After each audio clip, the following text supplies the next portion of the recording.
Welcome in to the Hot Read Podcast live here on Tuesday, December the 10th.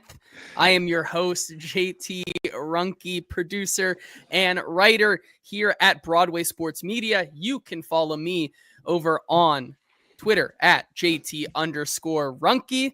And I'm once again joined by my lovely co-host, Stoney Keeley, editor-in-chief over at Sobros Network, I guess now one half of football and other F words, and co-writer over on Stacking the Inbox. Look, co-host on this, co-host of another podcast, and co-writer. A lot of co's going around. And Stoney, how are you doing on a day like today? We have, we in this Tuesday spot, obviously it's not a Victory Tuesday. We've had very little Victory Tuesdays so far this season, but it feels a little different to come on here Tuesday, especially even after the Monday press conference. It feels like we're reaching a boiling point with this team. And with 4 weeks to go, maybe we can just all sort this out and have a vent session, which it seems like so many people here in the comments are ready to have. But first of all, Stoney, how are you doing today? I'm tired and feel like shit, but that's not anything out of the ordinary for me. Been working a lot lately, had a lot of stuff going on. Nobody cares to hear about that, but all things considered, I'm doing pretty good. I'm happy to talk about football. I love football. I love watching football. Okay. So what? The Titans suck. I feel like a fool for getting my hopes up after that Houston game, thinking that they were starting to put something together to potentially go on a late season run. Completely undone all of that goodwill in the last two games. And now we're back to things I was saying earlier in the season. This is a personnel problem. They just can't fix it until they get to another player acquisition cycle.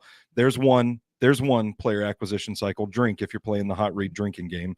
And now we're back to that point where I just don't feel like there's anything that this team can do but suck for the rest of the season. And then we'll get to the end and we'll figure out if this coaching staff's going to stay intact, and we'll go on from there. But there's really nothing we can do now, and that's why I'm trying to focus on the many positives that Brian Callahan talked about in his presser that everybody loved to hear about. So yes, that's where I'm at. I think that's a perfect place to be. And within all the madness and craziness, I'm sure we're going to hear yet another utterance of the phrase acquisition cycle today. So if you're following along playing the drinking game, you might as well do it with our sponsor of this show, Sinkers Beverages and Bluegrass Beverages, who are our lovely sponsors of the Hot Read podcast. If you know the 440 Sports Network, which we podcast on, you know them. But if you're new around here, we are happy to introduce you to them. Thank you to Sinkers Beverages for sponsoring the show as always, and more on them later. A couple of other housekeeping things. If you're joining us live over on Twitter or Facebook, do us a favor and head on over to the Broadway Sports Media or 440 Sports YouTube channels, where there are so many. It's good to see you guys in here after the as Easton says here, I'm here to finish what Lou Man started. I'm sure Lewis Chesney already, I'm sure he already clocked out for the day, but I really hope not. We had to put Lewis in timeout. I couldn't take it anymore. I just couldn't. I broke. On a day like today where we're going to get into the weeds about Brian Callahan, I do not need to hear about Jeff Fisher and the Nashville, whatever he was talking about. Jack Del Rio. Jack Del Rio, exactly. Man, listen, I appreciate the support, Lou, if you're watching this on the replay, but if you suggest Jack Del Rio should be the head coach of the Tennessee Titans, that's an automatic axe, man. Yeah, I couldn't do it. We appreciate him, but I can't do it today. Jacob saying he's just here for the therapy. DeMarco saying here from X, ready for sensible Titans talk. Thank you for making the switch over so that we can interact with you in a just easier way. Can we, JT? Yes. I don't mean to interrupt, but DeMarco's got a really good comment here about Mike Vrabel would-have takes. If we can just put that up there and let everybody know, and that'll be we'll hit our Mike Vrabel quota for the podcast. We don't have to say his name again on this show. Yes, that is very true. maybe we'll leave it at that. Maybe we can get that out of the way first when we get into the Brian Callahan. I was going to bring that up later. We'll start. We'll start with that at the beginning of the show. But no, that's a very interesting point, I think, as well. Going through a couple more of these comments here, we have Kenneth saying, well. Jacob saying, now I see why Easton got kicked off the show. Sean saying, good afternoon, beautiful people. At least we have some people bringing the positivity here in the chat, unlike our favorite member here who loves to give his one-word answers, Daniel, with the word of the day saying anguish. So appreciate all of you in the comments here. Keep them coming as we discuss the Brian Callahan and how much blame is really on him. One more thing before we dive into all of that, because I do want to shout this out. I was talking to one of our many loyal listeners of the podcast. Her name is Angie, and she is a fellow member of the Hillsborough Village neighborhood here in Nashville, Tennessee. She works over at the Double Dogs Sports Bar location over on Hillsborough Village, and since it is the Christmas time and we are in the spirit of giving over here, she is doing her second annual toy drive. And I thought, hey, might as well shout it out here on the podcast. She would ask if I would do that. And I said, of course, we'd love to get some children some wonderful gifts this season. So if you are in Nashville, in the Hillsborough Village area, anywhere, that's a place that I reside a lot of the time here in Nashville. And you are able, do us a favor and head on over with a new toy that, a new toy that has not been opened, or if you're doing like a plush, a machine washable plush, and help us out here. Help out her second annual toy drive that supports the Carroll Junior Hospital at Vanderbilt. All of these toys are going to kids who have to spend the holiday season in the hospital. Last year was an absolute success. I remember, if you can see right there, that's how much they were able to donate last year. And this year they're doing it once again. The address there, I can also move this banner there, is 1807 21st Avenue South is the Double Dogs. Get them in before December 19th. We got 9 days here. If you are not in the Nashville area and still want to help out here in the season of giving, you can also ship items directly to that address and they will get to the place they need to be.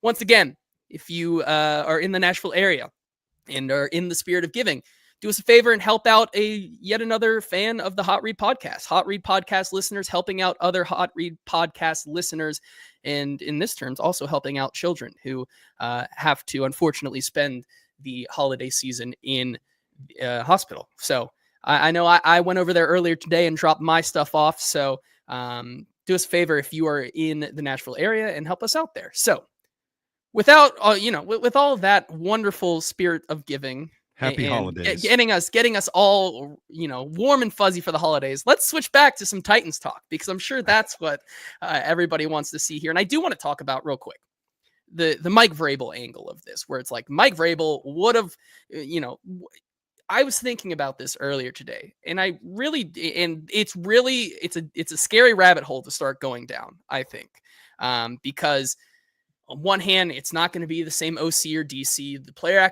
acquisition cycle would be different. But if you had to ask me, in my opinion, if you gave, let's say, to make it cleaner, like if you gave Mike Vrabel, retain Shane Bowen, retain Tim Kelly, keep him, but keep the same acquisition cycle that they had this offseason, it gets you maybe like 1 or 2 more wins. Like I have a hard time believing that this is a playoff caliber team still if Mike Vrabel is here. Like the things we've seen from this team in terms of personnel and execution is not something that, no matter who has the main headset on and is calling the plays, like I don't see a lot of that changing. And so that's where I stand on the if Mike Vrabel were still here, we wouldn't be in this situation. Like to me, it sounds like a lot of cope for a team that was always headed towards this destination of trying to retool and rebuild after their unfortunate exit to the Cincinnati Bengals. Like they play this week, how, as Jacob says, drink. Now you got me saying acquisition cycle. But Stoney, your thoughts on that? Because to me, I just don't think that, I don't know how much Mike Vrabel really moves the needle right now. And I like, as MB says here, he says Mike Vrabel talk is silly. I agree. That's why I wanted to get it out of the way first. But that's where I'm at on the situation in that hypothetical. Yeah, I don't know that this team has won any more games. I don't know that this team has won 3 games the way that this thing was trending last season. I mean, people lose sight of the fact that there were some really bad blowout losses under Mike Vrabel the last 2 years. It really looked like not only was the roster struggling to execute on both sides of the ball, but it was really stressing this locker room. I mean, how quickly we brush under the rugs. The report I can specifically remember from Teron Davenport saying that a lot of the coach better, play better shit had just worn on the locker room, and you could see it on the field. Like, guys just, I don't know, man. I stopped short of saying that Vrabel lost the locker room. I think it's probably a lot like the fan base. Like, he probably had his supporters there, but the play on the field just looked like guys weren't really invested. And I know people say that this team is not invested right now. It's not a well-coached team, but I don't get the sense that these guys are turning on each other, are turning on their head coach, and they're still playing hard. They're just not good. They're just not good.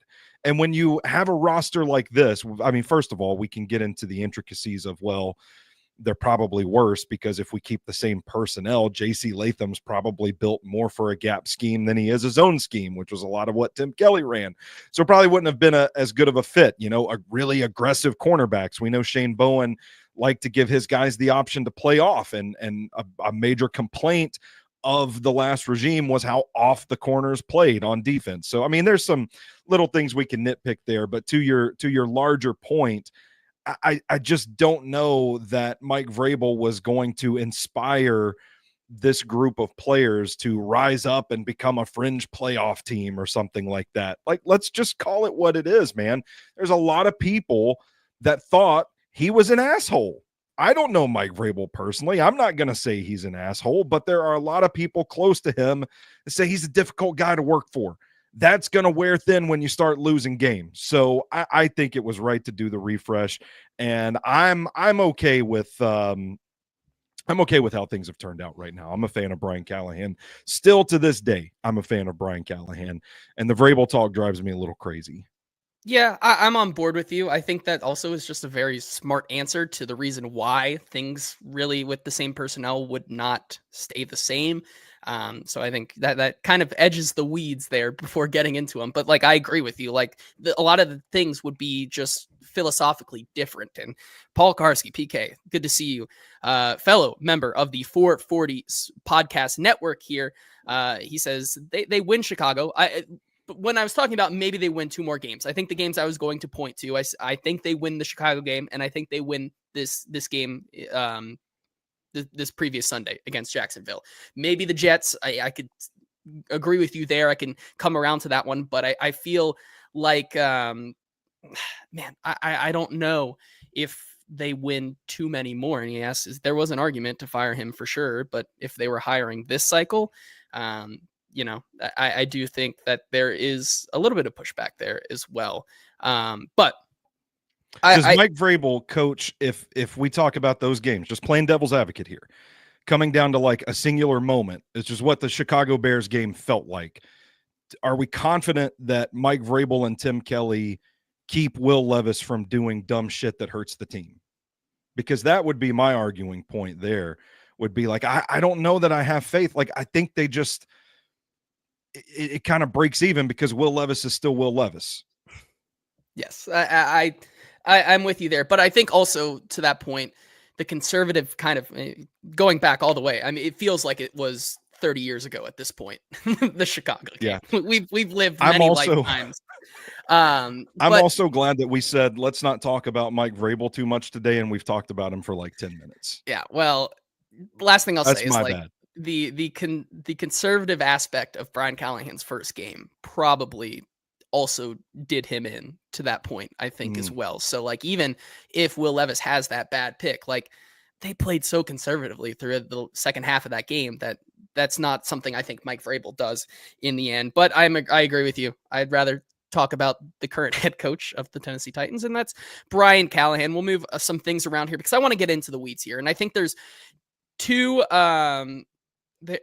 definite three different sections to this discussion here.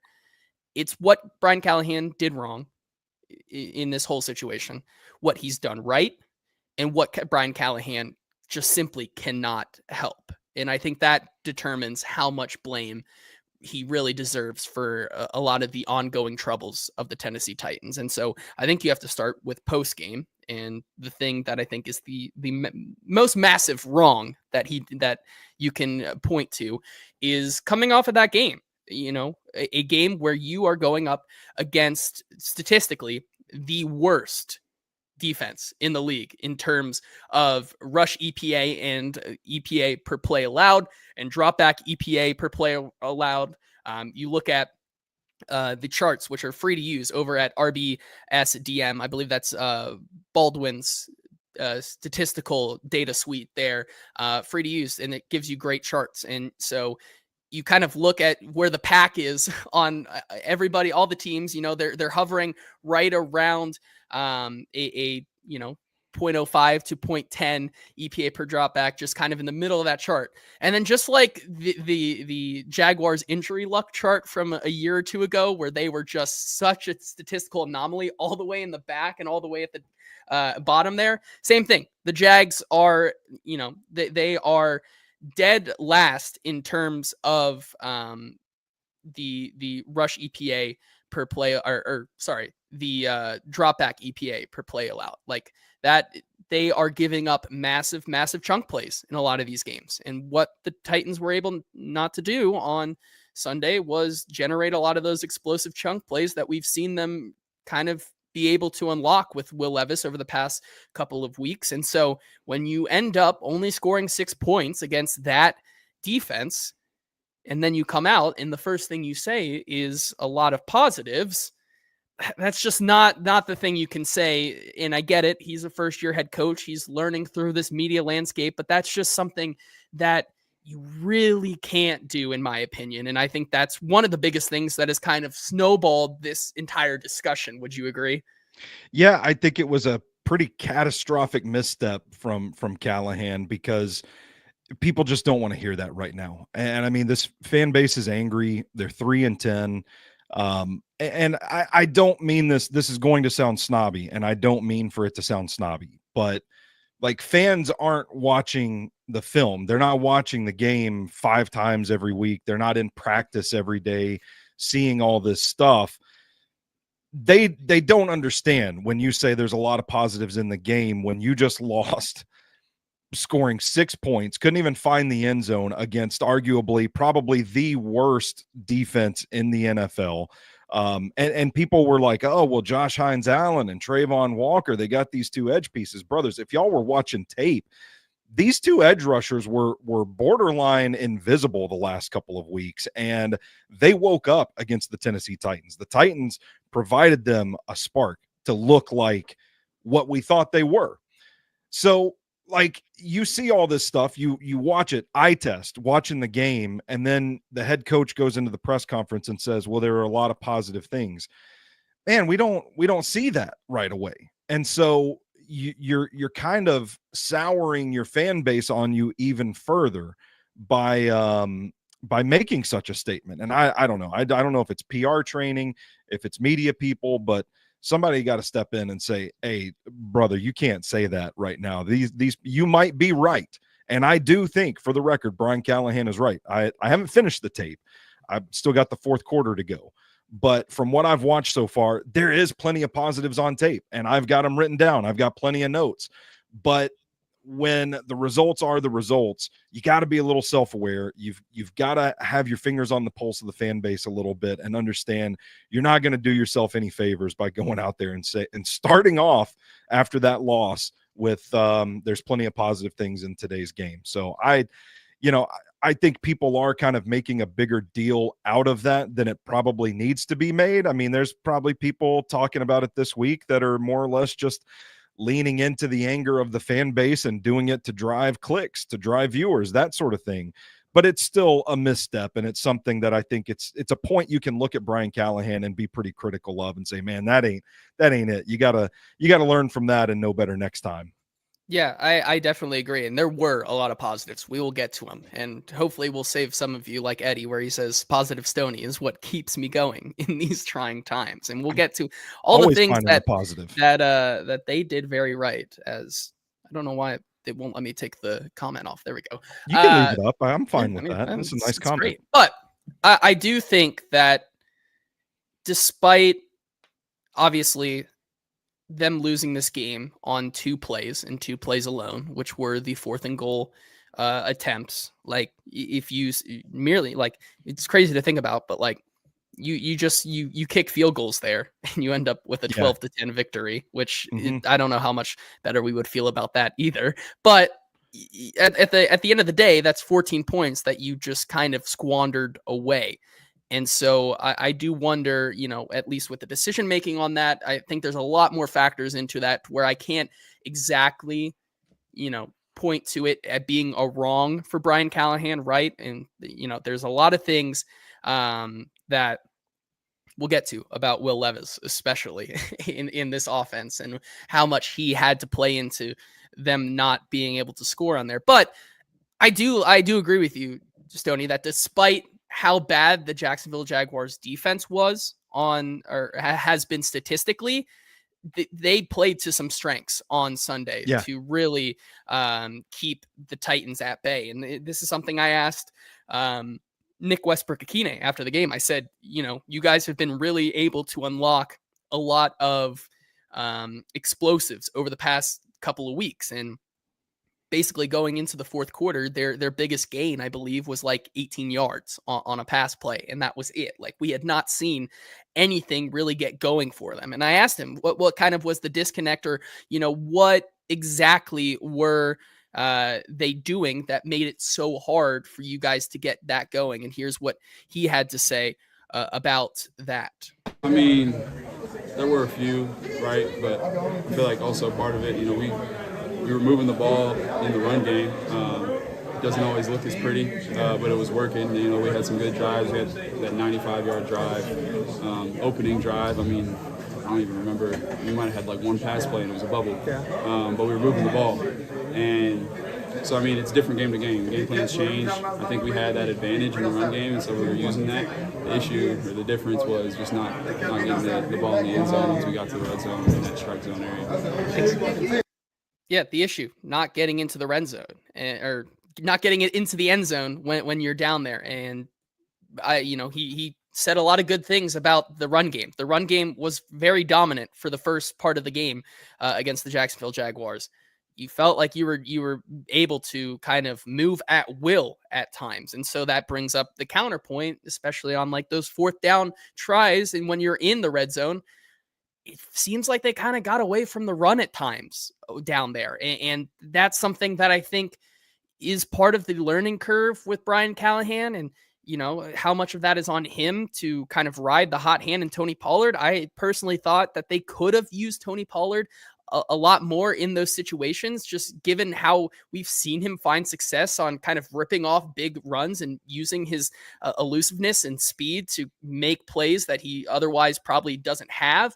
But I saw that you were kind of going back and forth on Twitter with a couple of people about how the Jaguars were able to kind of, you know, be able to cater to their strengths on this defense and kind of eliminate some of those big plays for the Titans on Sunday. Yeah, absolutely. I think they were afforded the luxury of being able to drop more bodies into coverage and eliminate the big play because of how well their edge, their defensive front as a whole was playing. They didn't have to rush too many guys. I think they've got a really underrated linebacker down there in Jacksonville too, by the name of Devin Lloyd, and it felt like he was all over the field on Sunday. I thought he was a guy that people were kind of sleeping on going into the game. He's a really rangy guy, gap discipline, flows really well to the run game, was tracking the running backs well.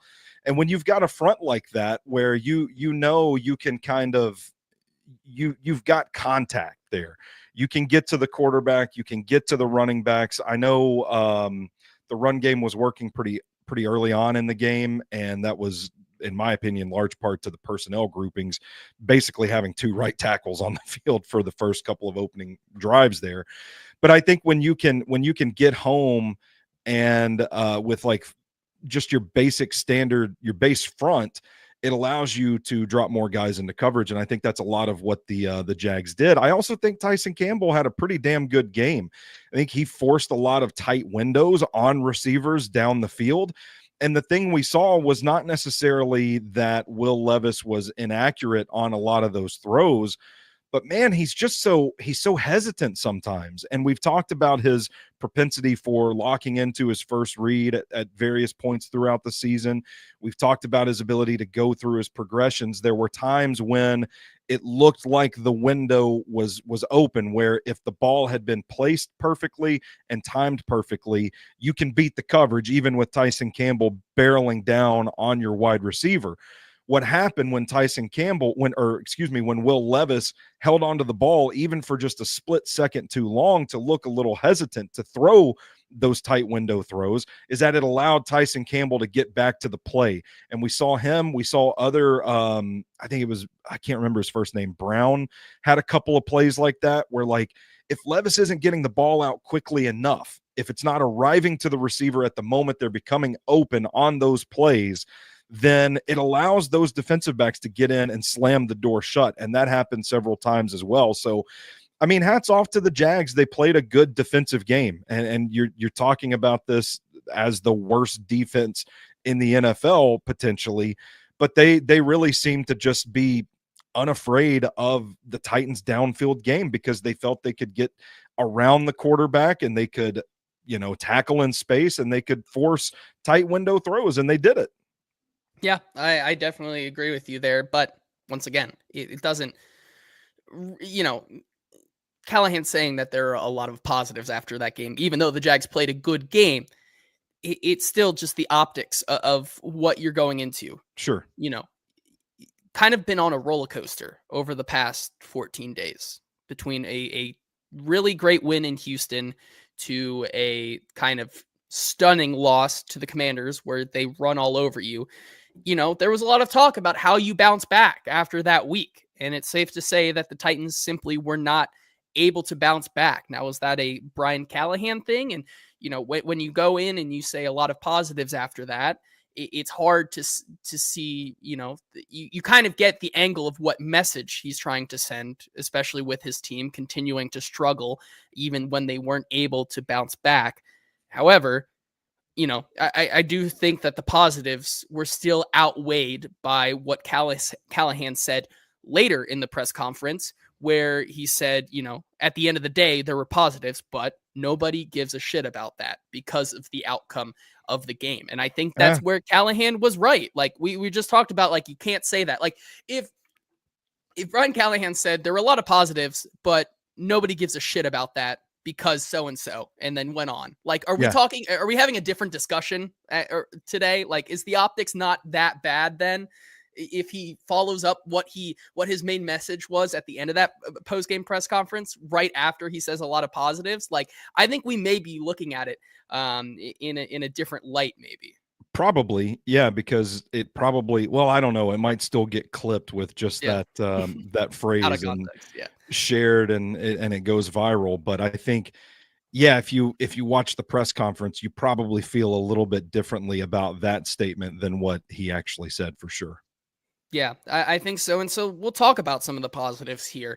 I mean, you talk about, for what it's worth, we heard from Bill Callahan last week, and he had the utmost respect for this Jaguars, pass rush. And you kind of sung their praises a little bit there. But at the end of the day, still, the Titans had the third best O-line pass blocking efficiency percentage in Week 14 per PFF. The O-line only allowed 4 pressures. 2 of them were sacks. One is the unfortunate and risk sack at the end of the first half, which I know you put out a big long thread today on Twitter about that one, in which I went. I came around to it where I was like, I see the vision of what they were trying to do. It's just unfortunate that the offensive line and Will Levis couldn't execute and get outside the pocket. Yeah, I really went down a rabbit hole with that play, and it's all up there on my Twitter, but it's actually kind of a sexy play design for a chunk play where you have options. Like it looks like it's designed to have an outlet to the running back. In this case, it was Tyjae Spears, where you can kind of read a linebacker. Does he get out in space to cover the running back?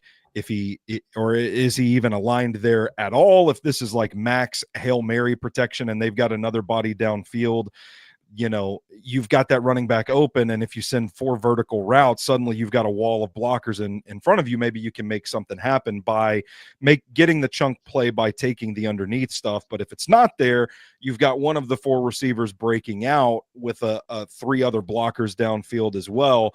Thinking, I'm getting way too into the weeds for this. It's on my Twitter, but you look at the play design and it's like, man, if this thing hits, it could potentially be a touchdown. And it wasn't even Will Levis on that play that screwed it up. It was a bad rep from JC Latham that he didn't set wide enough. The speed rush got him and he turned and he reached. And those chase and reach scenarios, man, you can get away with it on college if you're big and strong and fast, but in the NFL, when you got guys that are elite speed guys, they'll eat your lunch. And that's what happened on that play. Yeah. And along with that, like the positives in this game, like for what it's worth, I think the play calling outside, maybe the 4th and goal in the red zone, which I think Callahan, I think by far is one of my biggest criticisms right now. And something I think, with the first year head coach, one of the biggest things I need to see more from him to really, I think for by and large this podcast, and we've been pretty supportive in Brian Callahan. I've liked a lot of the things that he's done for this Titans team, but to say that this weekend, this game really kind of maybe shook that faith a little bit that I have in him, like seeing those things once again, especially in the red zone, like that's something I need to see him get better at. But like there were a lot of drives, especially like the 15 play, 90-yard drive up to there and the 11 play, 60-yard drive. Like you're seeing this offense be able to get down the field effectively. Mm-hmm. And I think that's one of the biggest things. Like we talk about the outcome, and because they weren't able to convert on those 2 4th downs, everything else that they did where they were able to really drive on this Jacksonville defense, like gets lost because you just didn't score points, and you lose because you didn't score the points on that drive. And so, I mean, it's backbreaking. Yes. Like, is it Callahan's fault though? I'm not necessarily sure that it is, because we'll get to it. Will Levis is out there, unfortunately, for the Titans on those plays right now. And so, like, I still, even if we want to hear the optics of he's a rookie head play caller and head coach, and he can't do the things, call effectively and also maybe manage the game. Like, the play calling, I think, is something that we still really, really like. And I think it's one of the best aspects of what he brings to this offense right now. I think people should be really careful talking about Brian Callahan as like a rookie coach, like a deer in headlights. He ain't ready for the moment kind of context, because this guy has coached for a long time in the NFL. I think the way I would frame it is a little more careful. I would say, we kind of underestimated the newness of everything. We kind of underestimated how long it would take all of these moving parts to kind of come together and gel. And I think that is where you can express some concern about Brian Callahan by saying like, hey, I don't know if he properly assessed how long it would take for this thing to come together. I don't know that he properly assessed how deficient this roster was. I'll hear those criticisms. I still don't think it's entirely Brian Callahan, but to your point, I do think the play calling has been pretty nifty, and we have seen it work pretty well for this team in flashes. When you get to the red zone, I feel for Brian Callahan with what he has to work with when they get down in the red zone, because the field shrinks, and if you end up in situations where you're far behind the sticks and you have to throw the ball to convert. What did I just say about Will Levis earlier? when he's faced with tight windows, at least in this game, when he was faced with tight windows, it felt like he was a little hesitant to throw those balls. Well, when you're in the red zone and the field shrinks, guess what, brother? You got a ton of tight windows. You got tight windows all across the board. You've got more bodies in space because there's not room vertically for guys to drop. You've got to read and process in real time, and you have to execute on those tight window throws. And Will Levis has shown he's hesitant to do it. Balls get batted down because they're a little bit late, and he misses wide open guys because he's locked in on his first read. So this isn't an excuse for Brian Callahan, but I'm saying, like, that's a hard job. That is a hard job to get those calls right when you have the personnel that you do, starting with the quarterback. And this was a major quarterback deficiency kind of game. So I agree in principle that, hey, if you're running the ball well and you get down to 4th and goal from like the 2-yard line, you've been running well, you make them stop you. Like they have to stop you before you stop doing it yourself, kind of situation. I get that, and I think that's a fair criticism of Brian Callahan. I think there have been times this season that we've seen him like get down to the red zone and kind of big brain himself out of points because of stuff like this. But I also think it's fair to give him a bit of a pass, and I'm talking like big picture evaluation of the guy, to give him a pass a bit, because man, I don't know what you can call when your quarterback is making throws like this. And that's where I critique the play calling. I think there are situations that it's fair to put on Brian Callahan. I think it would also be wise to kind of understand the context from which he's calling plays. Yeah, and I think that goes right into the point that, I want to move the conversation to now, because you talk about it being unfair, and it is, because simply the blame can't be put on him because he can't control the personnel. He can't control what Will Levis is doing out there. And I mean, you look at Will Levis in this game, man, like, out of 29 starting quarterbacks with at least 20 red zone pass attempts, where, in EPA per attempt in the red zone, Will Levis ranks dead last, minus 0.536 per attempt, 23rd in completion percentage, 28th in on-target percentage, and 25th points above average per play, minus 0.175. Like, it's hard to really be able to scheme that up for a guy who has been so bad in the red zone. And this brings me back to what, I posted that picture of the play design for the Jeffrey Simmons kind of trick play with Chigakonkwo. And I know that I apparently got a lot of heat. Screenshots on Twitter. I took a screenshot and people got really, really mad. And I normally would agree with those people that got really, really mad. But when you take into the context that when on that play, Brian Callahan explicitly said in the press conference yesterday morning that the first read is to see if somehow Jeffrey Simmons gets open.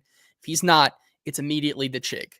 And you see what presumably Will Levis was seeing and how that play was supposed to be designed. It's more so how the play was designed than what Will Levis actually was able to do.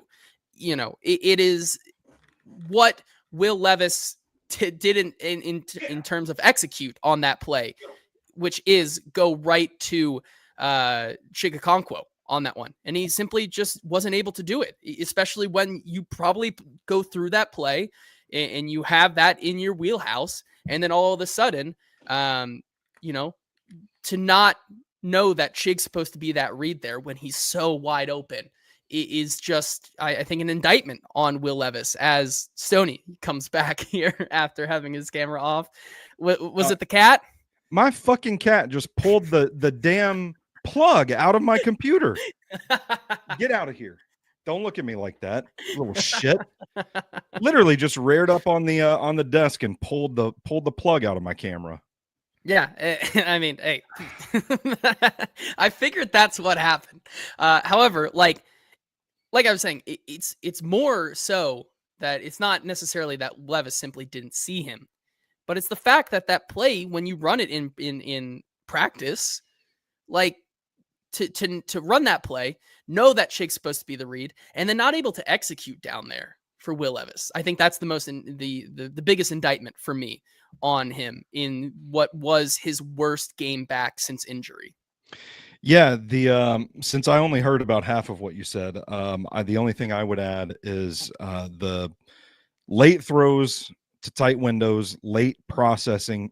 We're back to this issue where he feels like he's just a half a second behind everybody else. And at one point, I don't. He does this thing sometimes where, like, if he gets out of structure, he just adjusts his arm angle and throws from a different slot. And God, get out of here.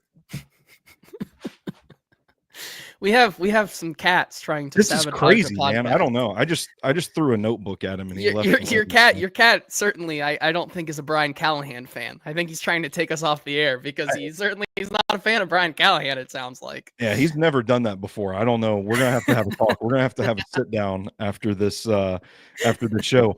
I just jotted down at one point that Will Levis just flipped the ball up in the air to Nick Vannett. Why did he do that? It was like a screen. Yes. And instead of just putting it out in front of his target, he just flips it up in the air and it just goes up and comes down. I'm like, what? I held my breath. I was like, oh my God, like, we're back. he gets out of structure, and instead of like starting his process over, resetting his feet and going through his throwing motion kind of deal, he's just like, yeah, whatever, just throw it. I'm like, man, how can you? It's like we've reverted to the factory settings with Will Levis, and that is really discouraging for me. Yeah, and that's, that is kind of where I'm ending the conversation on Will Levis, I think, in what Callahan can't control. He can't control that, my voice cracks, he can't control Will Levis's inability to process, especially in the red zone. And that's something that we needed to see from Will Levis this season. And this is the point I kind of wanted to make on today's show, is that, like you just said, we're kind of back at square one with Will Levis in terms of his processing, something he has not developed in, which basically kind of puts me out on him, if I'm being honest. Well, when he was really starting to show some signs of life, for lack of a better term, I still felt hesitant to kind of jump all the way in on this, like, oh, he's the guy.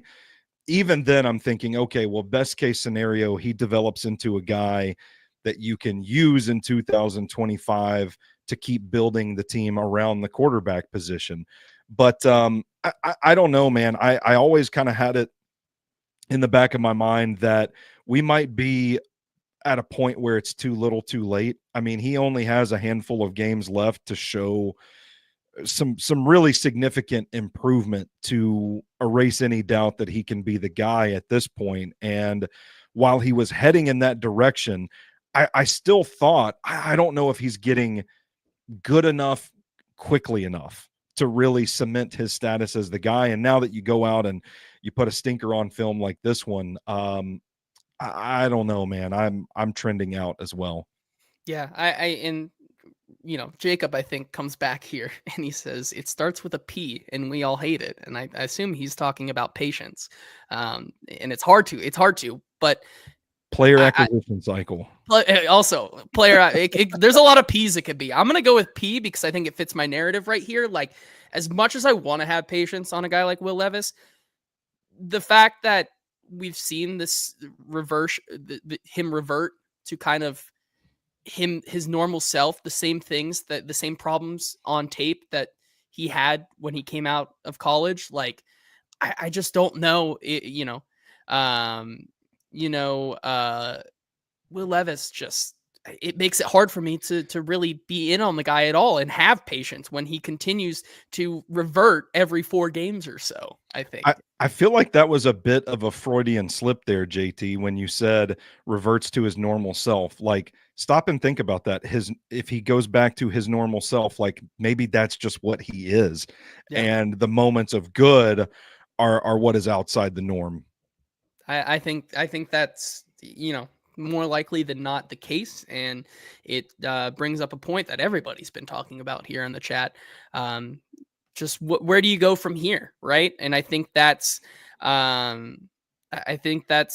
where you are going to be. And so the final thing I'll say on Brian Callahan is that when we look at what he should be blamed for, which is a lot of the outward messaging that he has to do for both his team, for Rand Carthon and Chad Brinker, who not necessarily gave him a great hand at some positions, specifically the right tackle position. Like he was not given a good hand. You talk about the quarterback that he is trying to make work and seeing no really signs of progress. I think I still am at the point where I'm here for at least another year to see where we can get with another year under his belt, everyone say it with me, player acquisition cycle. And see what happens. And so is that by way of, as Chef Rand really wants here in the comments, a guy like Sam Darnold or a bridge quarterback? I'm sure we're going to be talking about it a lot. He says he wants to sign Darnold and Cam Robinson. Are we going to see a bridge quarterback like that? Are we going to get into draft talk where they go out and they get a quarterback? I don't know. That's where we are headed with this season. But when Jacob says, do we expect to see growth next year from a first-year head coach, offensive coordinator and defensive coordinator, I think the patience may potentially win out here. And I'm willing to give it a shot right now, then restart everything for a second straight year. From a schematic standpoint, JT, I feel really good about the flashes that we've seen when this offense and this defense has looked really good. I think they've just got to bring in a few more players to really beef things up on both sides of the ball. And when people talk about the Detroit Lions model, the patience that they've had and how they've done things, I think it's really difficult for us to expect a Detroit or even a Houston type of turnaround, because I just don't know that the Titans have the real capital to go out there and acquire the picks that those teams did. I mean, Detroit had a Matthew Stafford to trade. Houston had a Deshaun Watson to trade. They picked up a lot of picks, and the Titans don't have that. But just from a modeling standpoint, the way that the Detroit Lions have turned this thing around through the draft starts with the trenches, and they've really beefed up their offensive line. Penei Sewell is one of the best offensive linemen in the game right now. They've got good interior guys. They've got a good defensive line. Aleem McNeil looks like a steal from the draft. They've beefed up both trenches and built outward. And if you look at how Rand Carthon, Brian Callahan, Chad Brinker, this first year of this triumvirate, what did they do? They went and got J.C. Latham with the first pick. They went and got Tavondre Sweat with their second pick. So we're on track for that kind of vision, using that example. I look at the scheme and think they just need more of that. They just need a chance to keep building. And if they keep building, and if they iron some of these things, these consistency issues out, because I still think the main issue with the 2024 Tennessee Titans is that the plug and holes. The ship, had been hit with about 18 different cannonballs at this point, and water's coming out of 18 different holes. And every time you plug one up, another one springs open. So I think that's the main issue, and they just need to get more players. But when everything is clicking, both this offensive scheme and this defensive scheme looks really good. And I'm going to say something controversial, but listen, you tune into the Hot Read podcast, I'm going to tell you what I think. I'm going to tell you what I feel. All right. There's no sugarcoating. I'm not trying to get engagement or anything like that. The fucking special teams have gotten better week over week under Colt Anderson. They've got some dudes. Bryce Oliver has turned into a pretty nice little special teamer, getting down, forcing fair catches, pinching returners to where there's nowhere to really go. Cedric Gray, hey, hand over my heart, had a fantastic open field tackle in this game to really clean up. They've added a couple of guys churning the bottom of the roster that have made contributions, and Justin Hardy, I don't remember their names. I could just be completely wrong. That's correct. Kendall Brooks they've added too. He was in on the Cedric Gray tackle, looked really good. So I am intrigued that a lot of components to really tie this all up nice and neat with a bow on it, to talk about the positive things that Brian Callahan was talking about in his press conference. I think there's enough there to say, hey, this triumvirate of Denard Wilson, Colt Anderson and Brian Callahan. Well, I guess, and Nick Holtz too. We'll invite him to He's the just table a chill as well. guy. He's just a chill guy. He's just a chill guy. But I think there is reason to believe that if given the opportunity to keep building out this roster, they can eventually find not just success, but sustained success with each of these schemes. Yeah, I am with you there. And you said it so much more eloquently than I could have ever. And that, what a doozy of a topic that is right now with the state of this team. And you know what? That calls for our lovely and wonderful sponsors, Sinkers Beverages, who I did not talk about earlier. I probably should have done that, but oh well, it seems. Well, you can't say it now. You can't say it on the air now. What? Nobody's going to notice that you didn't say it. Oh well, but I know you gotta coach better, you gotta play better sometimes on the Hot Read podcast, and that's what I'm trying to do right now. I'm trying to take accountability, but we gotta give a wonderful and amazing shout out to our sponsors, Sinkers Beverages and Bluegrass Beverages. Sinkers Beverages, of course, has been serving the East Nashville community for over 40 years. They are a 4-time Best of Nashville Liquor Store of the Year, and for good reason, because they simply have the best selection of beer, wine, and spirits in the Nashville area.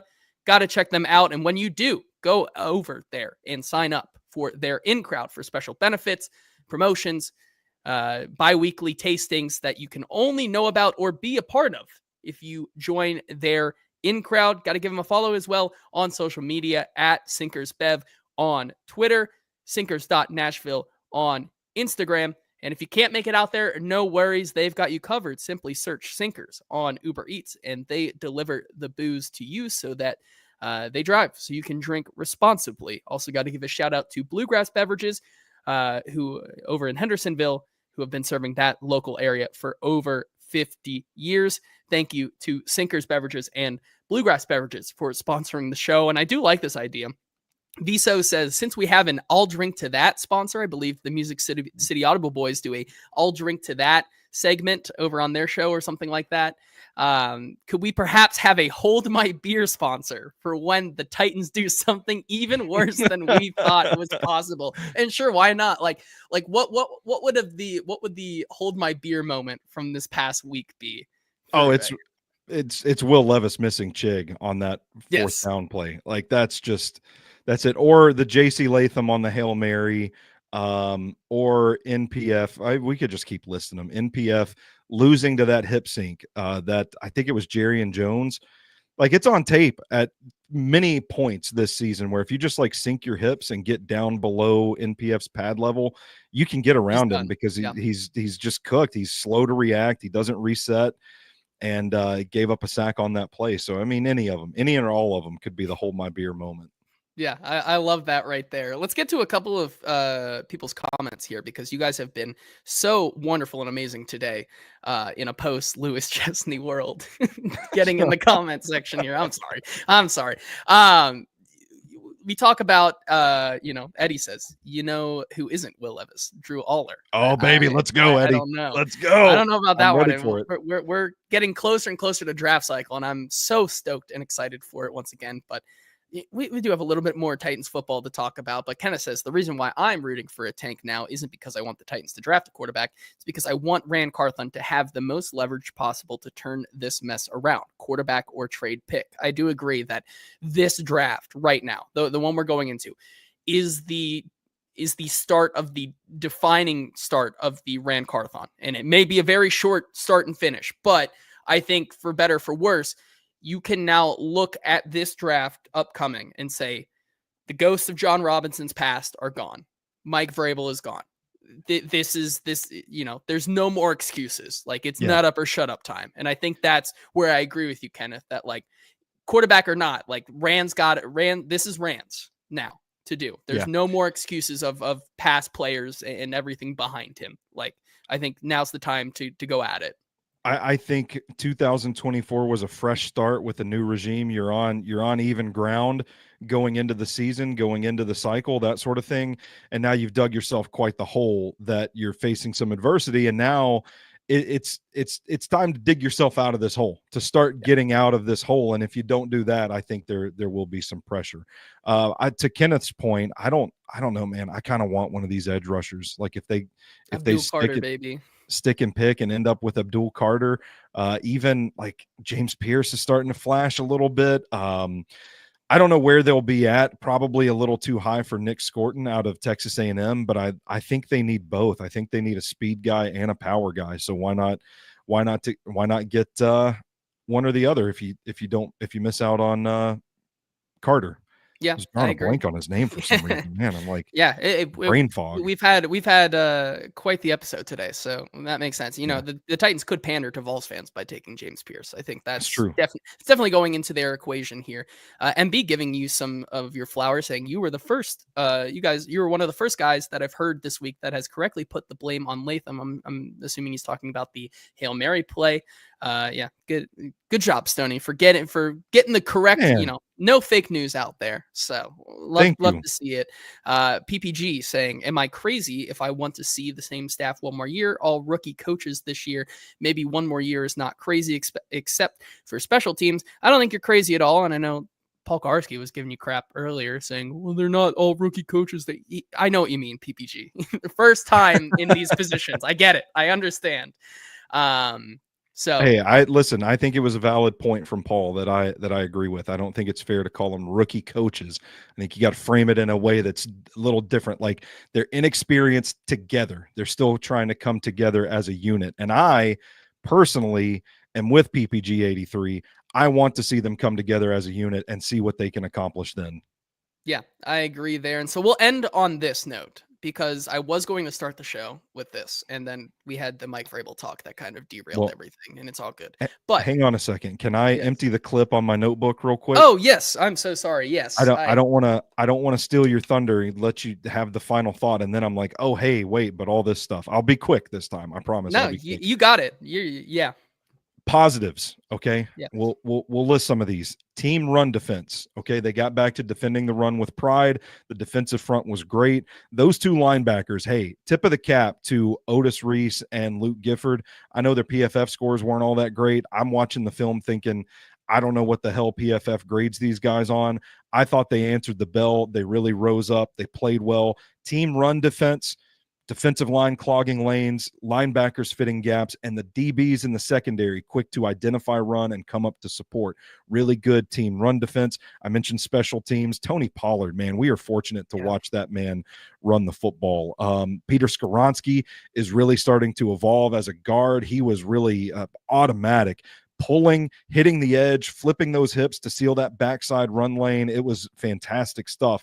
By and large, I think offensive line protection was pretty good. It was kind of a situation like we talked about earlier in the season where they would have 4 really good plays and then 1 penalty on Dylan Radins, 1 penalty on NPF. JC Latham lets Josh Hines out. Back-breaking ones. I believe the hold on for Dylan Radins, which, you could call that a hold. You couldn't. Was he going on the ground before? Like that takes away the Tony Pollard rush for the touchdown. Like that's yet another one of those plays that just is brutal for a team needing to score points in that game. And then 98, Big Jeff, he was living in that backfield on Sunday. They couldn't close. They couldn't get sacks, and that's a problem. But I'm not talking about the negatives right now. I'm talking about the positives. Jeffrey Simmons made his presence felt, tipped a pass. He was requiring extra attention on almost every play. I thought he had a really great game, too, as well. So just to highlight what Brian Callahan was talking about, there were some positives from that game, even though it was butt-ass ugly. Yes, I agree. And, I think that's where you have to look at this team. Like, we would not be having this conversation at all if it really just came down to, 1 or 2 of those plays. And that's the crazy part to me. But you talk about the offensive line, and I was going to lead with the show, but it couldn't get it. When times are tough, they just seem to get tougher because the Titans have now lost their freak as the Titans released tackle Leroy Watson today in kind of a surprising move, not something I would have expected. But they also signed to the practice squad linebacker Curtis Bolton, tackle Kellen Deesh, and welcome back, Narwhal, baby. The Narwhal is back because he's back.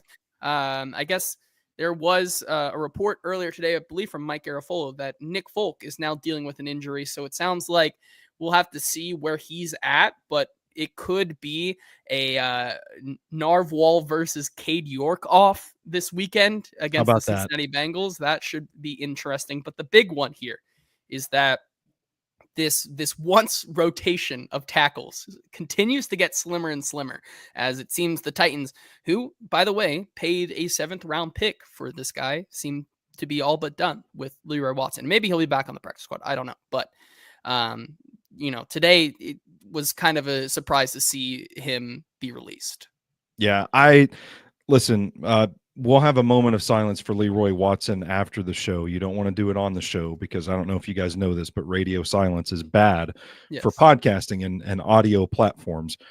I think Leroy Watson, I don't know if this is controversial or not, I think he's probably played the best right tackle that we've seen. I think him and John Njoku have been the best rotation of guys that they've had, and I'm kind of surprised by it. I don't know if it's just the penalties or if I'm just stupid. Maybe I'm not as good at evaluating offensive linemen as I thought I was, but kind of surprised by the move. Maybe there's something to the injury as well. We don't know, but hats off out of respect for Leroy Watson. The Freak Squad will ride on in your honor, Captain. Yes. It's certainly one that we will need to take a moment of respect for. But I agree. So it was a surprising move. And one last thing, it feels like the rest of the season, it's going to be when I think they get Jalen Duncan back, who by and large is that's Bill Callahan's boy, and it has been this entire season. Like, Bill Callahan continues to still bang the drum for Jalen Duncan and giving him a shot. So I would not be surprised if we see yet maybe one more right tackle change later in this season and move Jalen Duncan back to right tackle just to see what they have in him. Like, at this point, I don't think it can get much worse. I think we've already drilled through rock bottom, but I think it is what it is. And so to the freakiest Titan out there in the National Freaky League, as Hingle McCringleberry once said in our chat, good day. We'll see you. Happy trails, I guess. And I think that's where we're going to again. Yeah, I think that's where we're going to end today's show. Thank you to Sinkers Beverages and Bluegrass Beverages for sponsoring the show. As always, if you're still sticking around from the beginning or just showed up late, reminder that one of a loyal listener of the Hot Read podcast is doing a toy drive here in Nashville, Tennessee, over on 21st Avenue at Double Dogs, where she works. If you want to get out and donate some new toys or plushes that are machine washable to the Carroll Junior Hospital at Vanderbilt to help kids who are spending the holidays in the hospital, head on over. There's the address right there. You have until December 19th to drop off your toys. There will be a binge that looks just like that at the entrance. All you have to do is just in and out, drop them off, and you're good to go. If you're interested or in the area and want to help out this Christmas season, remember that is something that you can do. And until Friday, where we talk about Brian Callahan's revenge match against the Cincinnati Bengals, this has been the Hot Read Podcast. We will talk to you then.